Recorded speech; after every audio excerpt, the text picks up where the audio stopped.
এখানে রক্ত সংগ্রাম ও গৌরবের 4 বছর। রক্ত সংগ্রাম শব্দটা আমার কাছে খুব নতুনত্ব দিয়েছে, আমার মনে লেগেছে। এই শব্দটা আসলেই গণ অধিকার পরিষদের সাথে এই শব্দটা মানানসই। ছাত্র অধিকার পরিষদের গঠন থেকে, সংগ্রাম থেকে আজ পর্যন্ত রাজনৈতিক দল হিসাবে পরিণত হওয়ার পর থেকে গণ অভ্যুত্থান পরবর্তী পরিস্থিতির এই সময় পর্যন্ত কেবলই সংগ্রামের ইতিহাসের নাম ছাত্র অধিকার পরিষদ, গণ অধিকার পরিষদ। তাদের সাথে আমার আত্মার যোগাযোগ। আমি নির্বাসিত জীবন থেকে যাদের সাথে সবচেয়ে বেশি যোগাযোগ রক্ষা করতে পেরেছি তার মধ্যে নূর এবং রাশেদ সবচাইতে উল্লেখযোগ্য। তাদের মাধ্যমে আক্তারের সাথে যোগাযোগ হয়েছে ইনডাইরেক্টলি, সরাসরি আমি আক্তারের সাথে কথা বলতে পারিনি। ছাত্র গণ অভ্যুত্থানের রক্তঝরা দিনগুলোতে সেই সময়কার প্রতিনিয়ত যোগাযোগ, আন্দোলন পরিচালনা করা, সবসময় আলাপ আলোচনা এবং পরামর্শ নেয়া, এগুলো তাদের মাধ্যমে জারি ছিল। বিভিন্ন অনুষ্ঠানে নূর এবং রাশেদ সেই কথা বলেছে।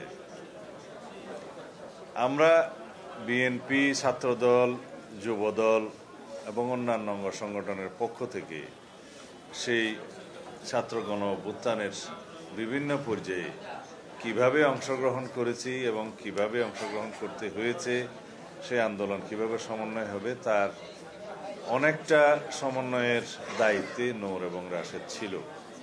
তাকে অ্যারেস্ট করার পরে তার টেলিফোনে একটা আমার মেসেজের কারণে তাকে খুব বেশি নির্যাতন করা হয়েছে, সেই মেসেজটা আবিষ্কার করার কারণে। রাশেদ তো তখন এমন অবস্থা যে পালিয়ে বেঁচেছে এবং তার পরিবর্তে বিশ্ববিদ্যালয়ের একজন শিক্ষকের মাধ্যমে আমার যোগাযোগ রক্ষা করতে হয়েছিল। এখন তিনি আইসিটি কোর্টের একজন আইনজীবী। এই কথাগুলো হয়তো ইতিহাসে এইভাবে লিপিবদ্ধ থাকবে না, কিন্তু এগুলো আমাদের ছাত্র গণ অভ্যুত্থানের সফলতার পিছনের বাকি অনেকের মতোই ইতিহাস।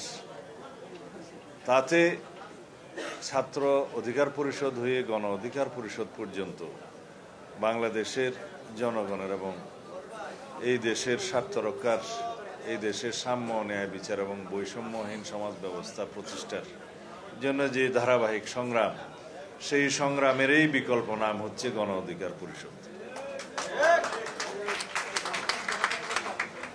আমি এই মূল্যায়নগুলো এই জন্যই করতে চাই যে আমাদের দেশে মূল্যায়ন করা এবং অ্যাপ্রিসিয়েশন, সেটার বড়ই অভাব।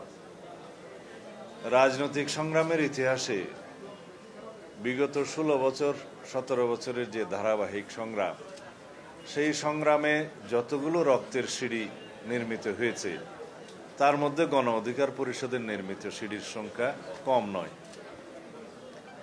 এখনো পর্যন্ত নুরুল হক নূরের কেন জানি আন্দোলনে, সংগ্রামে প্রহৃত হওয়ার একটা ইতিহাস, সেই ইতিহাসে নূরের দীর্ঘ অবদান আছে।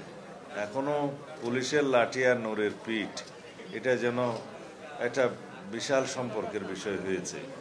এটা আমাদের জন্য অতীতে গৌরবের ছিল, বর্তমানের জন্য গৌরবের নয়। এই সময়ে কেন সেটা হবে? ফ্যাসিবাদী শাসন আমলে ফ্যাসিবাদী বাহিনীর হাতে প্রহৃত হওয়া আন্দোলন সংগ্রামের জন্য একটা গৌরবজনক বিষয়, কৃতিত্বের বিষয়। কিন্তু এখন সেটা নয়, এখন তার উল্টা। আমরা কামনা করি এই 24-এর গণ অভ্যুত্থান পরবর্তী সময়ে কোনো রাজনৈতিক নেতৃবৃন্দ রাজপথে এইভাবে প্রহৃত হবে না। যে কোনো আন্দোলন সংগ্রামের অধিকার আদায়ের জন্যই তো আমরা রক্ত দিয়েছি। আমরা রাজপথে কথা বলার জন্য, দাবির আদায়ের জন্য, সংগ্রামের জন্যই আমরা, গণতান্ত্রিক অধিকার আদায়ের জন্যই আমরা রক্ত দিয়েছি। সুতরাং ভবিষ্যতে যাতে রাজপথে জনগণের কথা বলার অধিকার, সংগ্রামের অধিকারের উপরে কোনো রকমের হামলা না হয় সেই চেষ্টা আমাদেরকে করতে হবে। অতি অবশ্যই রাষ্ট্রের আইনশৃঙ্খলা রক্ষাকারী বাহিনীর একটি ভূমিকা আছে। সেখানে কিভাবে বল প্রয়োগ করতে হবে সেটা জাতিসংঘের স্ট্যান্ডার্ড ফলো করতে হবে, যে কোন মাত্রার বল প্রয়োগ কোন সময় কিভাবে প্রয়োগ করতে হবে। আমরা এই অধিকারগুলো এবং এই আইনগুলো বাস্তবায়নের জন্যেই ভবিষ্যতে আমাদেরকে কাজ করতে হবে।